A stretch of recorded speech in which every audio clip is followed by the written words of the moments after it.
세상에 많은 사람들이 성공과 부를 누리기 위해 스펙을 찾고 학력과 경력을 쌓아갑니다. 남들보다 뛰어난 능력과 지혜가 있어야 잘 살 수 있다고 생각하기 때문입니다. 그래서 세상 사람들이 보기에 이 십자가라는 것은 미련한 것일 수 있습니다. 그러나 우리는 이 미련한 십자가가 결국 사람을 살리는 하나님의 능력이 된다는 사실을 잊지 말아야 합니다. 안타까운 것은 그리스도인들마저도 이 십자가 신앙을 미련한 것으로 여긴다는 겁니다. 그래서 이 시대의 크리스천들은 복음의 본질보다 퀄리티 높은 신앙의 교육, 훈련 프로그램 같은 외적인 부분에 더 치중하는 경향을 보이고 있습니다. 그러나 십자가 없는 교육은 그리고 훈련은 아무런 의미가 없습니다.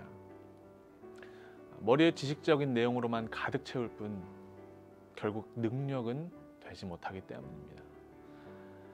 십자가의 능력이 없는 삶은 아무리 그럴듯한 신앙생활을 한다고 해도 결국 온전한 믿음으로 이어질 수 없습니다. 하나님은 오히려 아무것도 모를 것 같은 미련한 자들을 택하셔서 사용하신다고 성경에서 이야기합니다. 지혜와 능력이 없어도 십자가의 은혜로 그들의 부족함을 채우시고 하나님의 능력으로 연약한 믿음을 강하게 단련시키시는 겁니다.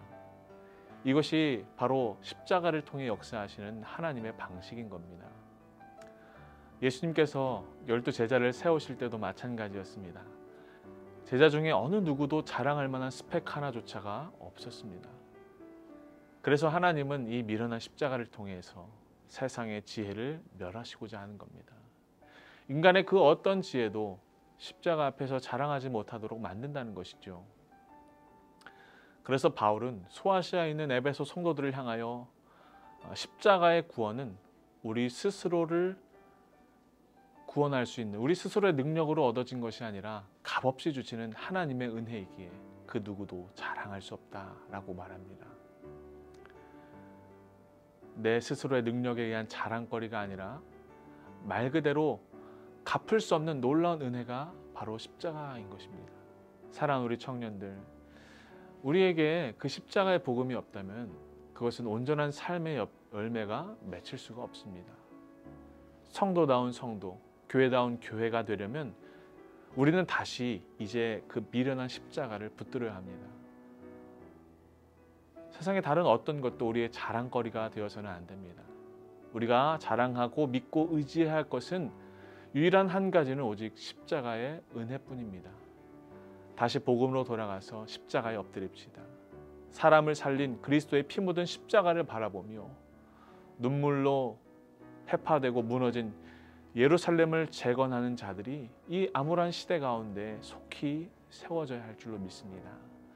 모든 것이 다 무너져도 교회는 이 땅의 소망입니다. 우리가 다시금 주저앉은 자리를 털고 일어나 십자가의 신앙을 회복하기 위해 오늘도 한 걸음 나아가길 소망합니다.